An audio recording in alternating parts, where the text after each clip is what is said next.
அனைவருக்கும் வணக்கம். நம்ம டெய்லியும் தினமணி செய்தித்தாள்ல இருக்கக்கூடிய முக்கிய செய்திகள பார்க்குறோம். இன்னைக்கு என்ன செய்திகள் இருக்கு அப்படின்னு பார்த்தீங்கன்னா, நேத்து ஐடி டிபார்ட்மெண்ட்லேருந்து ஒரு சில அறிவிப்புகள வந்து வெளியிட்டிருந்தாங்க. ஓகேங்களா? என்ன அறிவிப்புகள் அப்படின்னு பார்த்தீங்கன்னா, நமக்கு பொதுமக்களுக்கு பயன்படக்கூடிய வகையில இணைய சேவை அப்படிங்கிறத தமிழக அரசாங்கம் வழங்க திட்டமிட்டிருக்காங்க. சரிங்களா? அதான் இங்க குடுத்திருக்காங்க. ரூபாய் 200 கட்டணத்தில் இணைய இணைப்பு சேவை அளிக்க விரைவில் நடவடிக்கை எடுக்கப்படும் அப்படின்னு சொல்லியிருக்காங்க. ஸோ இன்டர்நெட் கனெக்டிவிட்டி அப்படிங்கிறத ரூ. 200ல தரப்போறாங்க. அதுக்காக நடவடிக்கைகள் எடுக்கப்படும் அப்படிங்கிறத சொல்லியிருக்காங்க. ஸோ என்ன பாசிபிலிட்டீஸ் என்ன ஏது அப்படிங்கிறத நம்ம பார்ப்போம். மோஸ்ட்லி பார்த்தீங்கன்னா, தமிழ்நாடு இந்த டான்ஃபினெட் அப்படிங்கிற ப்ராஜெக்ட்ட நம்ம பண்ணி முடிச்சிருக்கோம். சரிங்களா? கிட்டத்தட்ட பார்த்தீங்கன்னா, 12,525 கிராமப்புறங்கள்ல கிராம பஞ்சாயத்துக்கு நம்ம கிட்டத்தட்ட ஒரு 11,639 கிராம பஞ்சாயத்துகள்ல இந்த டான்ஃபினெட் ப்ராஜெக்ட் முடிஞ்சிருச்சு. இந்த ப்ராஜெக்ட் 100% கம்ப்ளீட் ஆயிருச்சுன்னா, நம்ப இந்த ஒரு விஷயத்த எக்ஸ்பெக்ட் பண்ண முடியும். சரிங்களா? ரூ. 200க்கு இணைய சேவை அப்படிங்கிறது கிராமப்புறங்கள்ல முதல்ல கொண்டு வரதுக்கு வாய்ப்புகள் இருக்கு. சரியா? அடுத்தது அதே மாரி பார்த்தீங்கன்னா, தமிழக அரசாங்கம் அ மக்களுக்கு எளிதாக கிடைக்கக்கூடிய ஒரு 50 சேவைகள ஓகேங்களா? இத வந்து WhatsApp மூலியமா தருவதற்கான ஒரு திட்டத்தையும் அ வம் வடிவமைச்சுட்டு இருக்கிறாங்க. சரியா? ஸோ 50 சர்வீசஸ WhatsApp மூலியமா லைக் வந்து பில் பேமெண்ட் எல்லாம் பண்றது, எலக்ட்ரிசிட்டி பில் பே பண்றது, இந்த மாதிரியான விஷயங்கள WhatsApp மூலியமாவே பண்றதுக்கு ஒரு திட்டமும் வந்து டிசைட் பண்ணிக்கிட்டு இருக்கோம் அப்படிங்கிற அறிவிப்பும் நேத்து வந்திருக்கு. சரியா? ஸோ ஜஸ்ட் என்னங்கிறத தெரிஞ்சுக்கோங்க போதும். சரியா? நெக்ஸ்ட் பாருங்க. பேரவை ஆவணங்களுக்கான பிரத்யேக இணையதளம் அப்படின்னு சொல்லி குடுத்திருக்காங்க. ஓகேங்களா? ஸோ அந்த இணையதளத்த பாருங்க. TNLASdigital.tn.government.in அப்படிங்கிற இந்த இணையதளத்துல என்னலாம் இருக்கும் அப்படின்னு பார்த்தீங்கன்னா, நம்ம லெஜிஸ்லேட்டிவ் அசெம்பிளியோட டாக்குமெண்ட்ஸ் எல்லாமே இந்த இணையதளத்துல வந்து இருக்கும். கிட்டத்தட்ட 1921ல இருந்து 2024 வரைக்கும் இருக்கக்கூடிய டாக்குமெண்ட்ஸ் எல்லாத்தையுமே அதுல டிஜிட்டைஸ் பண்ணி வச்சுட்டு இருக்காங்க. இதுல ஃபேஸ் 1 முதல் கட்டம் அப்படிங்கிறது நேத்து தொடங்கப்பட்டுச்சு.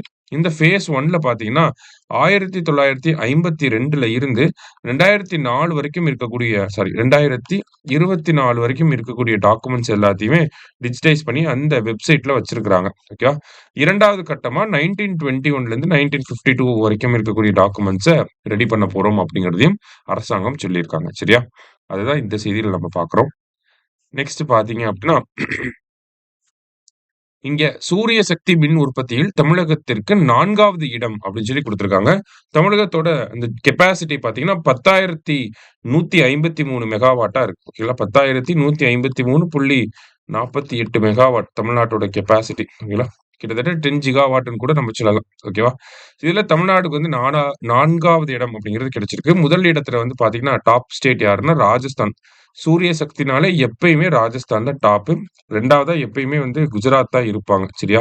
இந்த 3வது, 4வது பிளேஸ் தான் அப்பப்போ மாறிக்கிட்டே இருக்கும். இப்போ 3வது பிளேஸ்ல வந்து பார்த்தீங்கன்னா, மகாராஷ்டிரா வந்து இருக்காங்க. ஓகேவா? மகாராஷ்டிரா 3வது இடத்துல, 4வது இடத்துல பார்த்தீங்கன்னா, தமிழ்நாடு. ஓகேவா? ஸோ இத ஞாபகம் வச்சுக்கணும். ஓகே. அடுத்தது. நெக்ஸ்ட் பார்த்தீங்கன்னா, நமக்கு திருக்குறள்.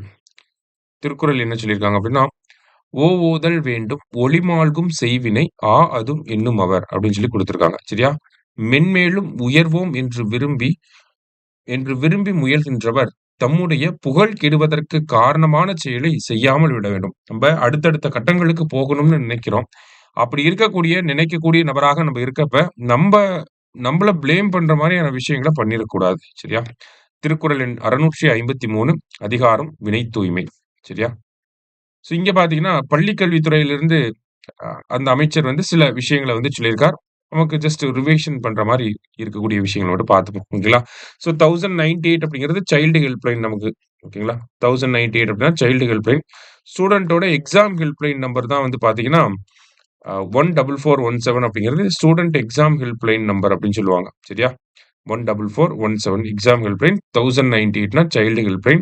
இங்க மணற்கேணி அப்படிங்கிற செயலி குடுத்திருக்காங்க. மணற்கேணி அப்படிங்கிற ஆப் பார்த்தீங்கன்னா, நமக்கு டிஜிட்டல் எஜுகேஷன ப்ரமோட் பண்றதுக்காக இருக்கக்கூடிய ஆப்பு. அதுல வந்து ரொம்ப இன்டராக்டிவ் லேர்னிங் வந்து இருக்கும். ஓகேங்களா? ஃபுல்லா 3டி இமேஜஸ்லாம் இருக்கும். வீடியோஸ்லாம் இருக்கும்.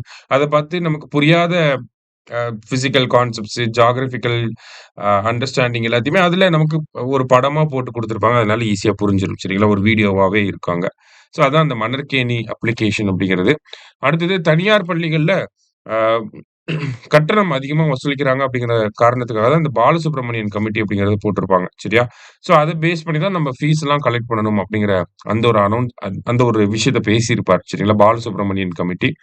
அடுத்ததா பார்த்தீங்கன்னா, இன்னொரு முக்கியமான கேள்வி கேட்கப்பட்டுச்சு. அதாவது இப்ப ஆஸ்திரேலியா மாரியான நாடுகள்ல பார்த்தீங்கன்னா, 14 வயதுக்கு உட்பட்ட சிறுவர்கள், சிறுமிகள் வந்து சமூக ஊடகங்கள பயன்படுத்துவதற்கு தடை அப்படிங்கிறது இருக்கு, ஆஸ்திரேலியால.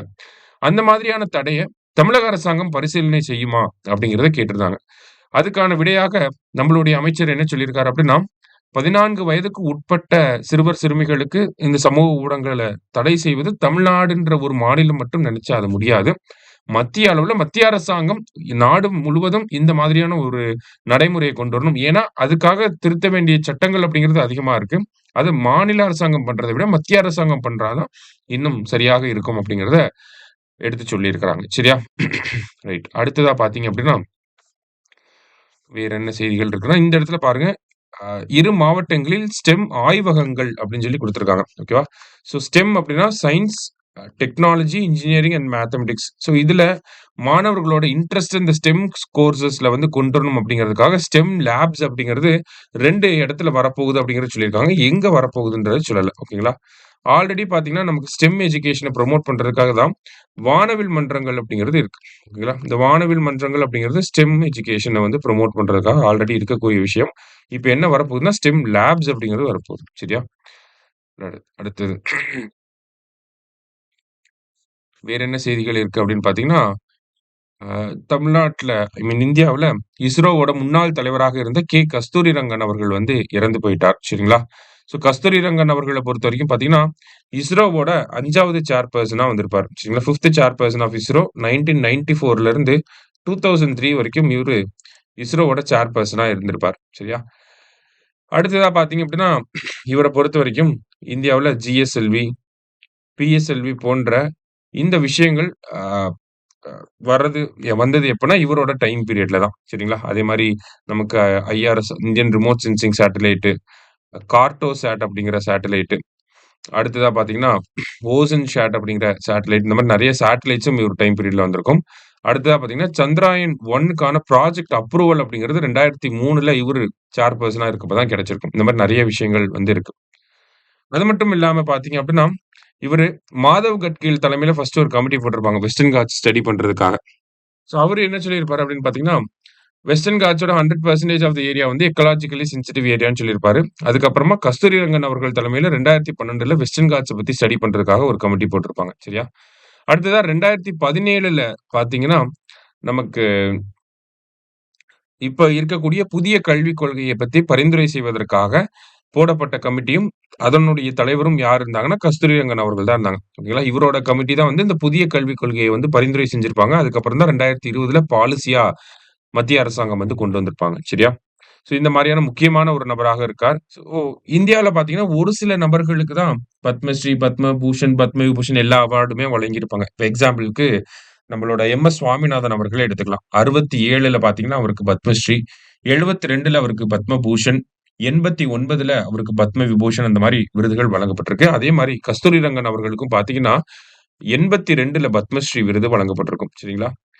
92ல பார்த்தீங்கன்னா, பத்ம பூஷன் விருது வழங்கப்பட்டிருக்கும். அடுத்ததா 2000 இந்த வருஷத்துல வந்து பார்த்தீங்கன்னா, பத்ம விபூஷன் விருது அப்படிங்கிறது வழங்கப்பட்டிருக்கும். சரியா? ஸோ பத்மஸ்ரீ, பத்மபூஷன், பத்ம விபூஷன் எந்தெந்த வருடங்கள் அப்படிங்கிறதையும் பார்த்து வச்சுக்கோங்க. ஸோ இன்றைய செய்தித்தாள்ல இருந்து முக்கிய செய்திகள பார்த்திருக்கோம். நன்றி.